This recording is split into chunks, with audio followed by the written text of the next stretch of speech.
नमस्कार दोस्तों, स्वागत है आपका आपके अपने प्रॉपर्टी मिशन शो पर। आज हम बात करने वाले हैं दिल्ली गुड़गांव के बीच में एक ऐसे बड़े मेगा प्रोजेक्ट की जो ना सिर्फ आपके ट्रैवल टेंशन को कम करेगा बल्कि रियल एस्टेट की दुनिया में भी तहलका मचा सकता है। तो ज़्यादा देर ना करते हुए चलिए शुरू करते हैं और डिटेल में आपको इस प्रोजेक्ट के बारे में बताता हूँ। अगर वीडियो पसंद आए तो लाइक कमेंट शेयर करना ना भूलिएगा और ऐसे इंफॉर्मेटिव वीडियोस आपको और फर्दर फ्यूचर में मिलते रहें, इसके लिए आपको चैनल को सब्सक्राइब करना है। तो चलिए शुरू करते हैं। नमस्कार, मैं हूं Pradeep Mishra. Property mission show में आपका स्वागत है। यहां हम आपको प्रॉपर्टी और प्रॉपर्टी मार्केट की हकीकत बताते हैं। नो बकवास, डायरेक्ट काम की बात। चलिए शुरू करते हैं।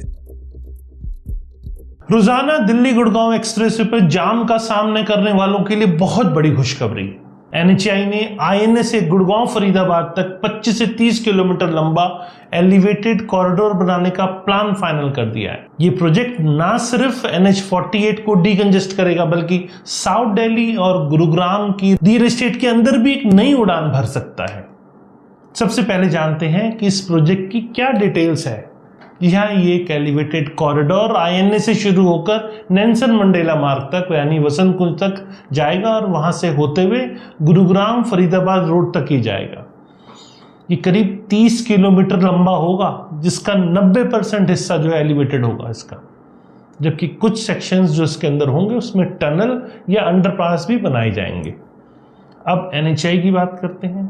जी हाँ, एनएचएआई के मुताबिक इस प्रोजेक्ट को जल्दी बिड करने की योजना है क्योंकि ट्रैफिक की समस्या अब बर्दाश्त से बाहर हो चुकी है। अब यहाँ एक दिलचस्प बात है कि 2021 में सीपीडब्ल्यूडी ने आईएनए से महिपालपुर बाईपास तक एलिवेटेड का डीपीआर बनाया था, लेकिन प्रोजेक्ट ठंडे बस्ते में चला गया। अब एनएचएआई ने इसे रिवाइव किया है और इसे अपने हाथों में लिया है। अब अगर शुरुआती अनुमान की बात करें तो जब इनिशियली ये महिपालपुर तक बनाया जाना था तब इसका खर्च एस्टिमेटेड जो था 4500 करोड़ रुपीस था, लेकिन अब ये रकम बढ़ सकती है। अब आपको क्या लगता है कि सिर्फ एक रोड प्रोजेक्ट है?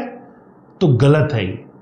ये कॉरिडोर बारापुरा एलिवेटेड रोड से भी कनेक्ट करेगा, जिससे ईस्ट दिल्ली के लोगों को सीधा एयरपोर्ट और गुड़गांव का कनेक्टिविटी मिल पाएगा। साथ में शिव मूर्ति इंटरचेंज तक एक टनल भी ऑलरेडी प्रस्तावित है जो रिंग रोड और NH48 पर ट्रैफिक को 40% तक कम कर देगी।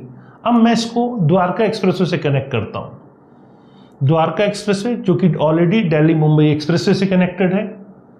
द्वारका एक्सप्रेसवे से आप चलते हैं तो उसके एक कोने पर UER2 है जो कि द्वारका एक्सप्रेसवे का भी कुछ हिस्सा UER2 में आता है। अब UER2 वसंत कुंज होते हुए जाएगी, चूंकि शिव मूर्ति के पास जो वेस्टर्न ग्रीन के फार्म हाउस बने हैं वहां टनल जाएगी।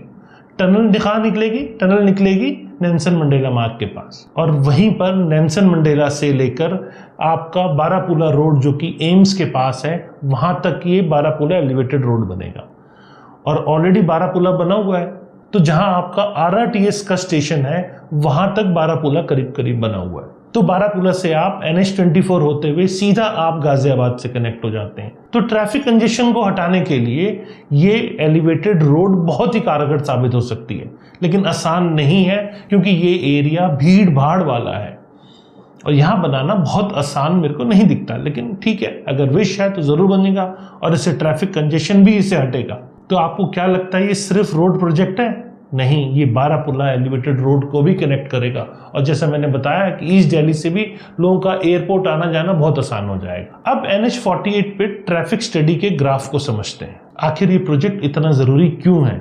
2024 की एक स्टडी के मुताबिक NH48 पर जो पीक आवर्स हैं उनमें ट्रैफिक 1241 PCU पर आवर तक पहुंच जाता है, जबकि इसकी क्षमता 2500 PCU पर आवर है, यानी VC रेशियो 0.49 है जो गुड कैटेगरी में आता है। लेकिन असलियत यह है कि शिव मूर्ति और महिपालपुर जैसे इलाकों में लोगों को 6 किलोमीटर का सफर तय करने में 1 घंटा लग जाता है। क्या आपको भी 1 घंटा लगता है? नीचे कमेंट सेक्शन में आप मुझे जरूर बताइएगा। शिव मूर्ति इलाके के अंदर ट्रैफिक जाम बहुत ज्यादा हो जाता है।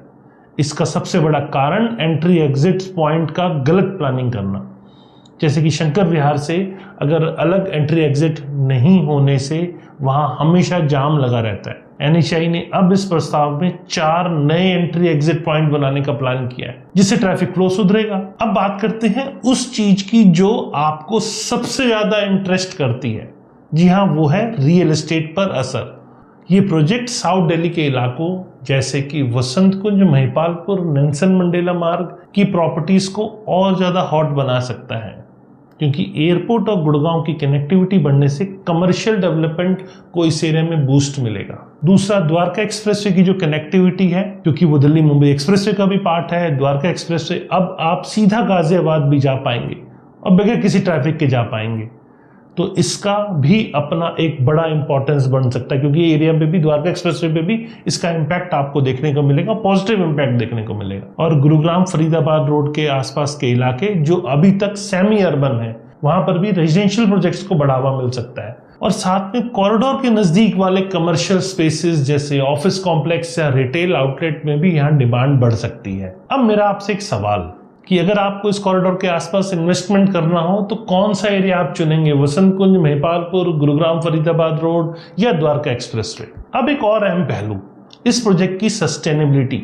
जी हाँ, NHAI ने मुकरबा चौक और बारापुला एलिवेटेड रोड जैसे प्रोजेक्ट्स को इको फ्रेंडली तकनीक का यहाँ इस्तेमाल किया गया है, और इस नए कॉरिडोर में भी रिसाइकल्ड मटेरियल और एनर्जी एफिशिएंट लाइटिंग सिस्टम लगाए जाएंगे, जिससे पर्यावरण को नुकसान नहीं होगा। अब दूसरा सवाल मेरा आपसे, आपको क्या लगता है कि एलिवेटेड कॉरिडोर सच में दिल्ली गुड़गांव की ट्रैफिक प्रॉब्लम को सॉल्व कर पाएगी, हाँ या नहीं? नीचे कमेंट सेक्शन में आप जरूर बताएं। अगर वीडियो पसंद आया तो लाइक करें, कमेंट करें, शेयर करें, और रियल एस्टेट की जुड़ी हर अपडेट के लिए प्रॉपर्टी मिशन शो को जरूर सब्सक्राइब करें। फिर मिलेंगे नए वीडियो के साथ, तब तक नमस्कार और जय हिंद।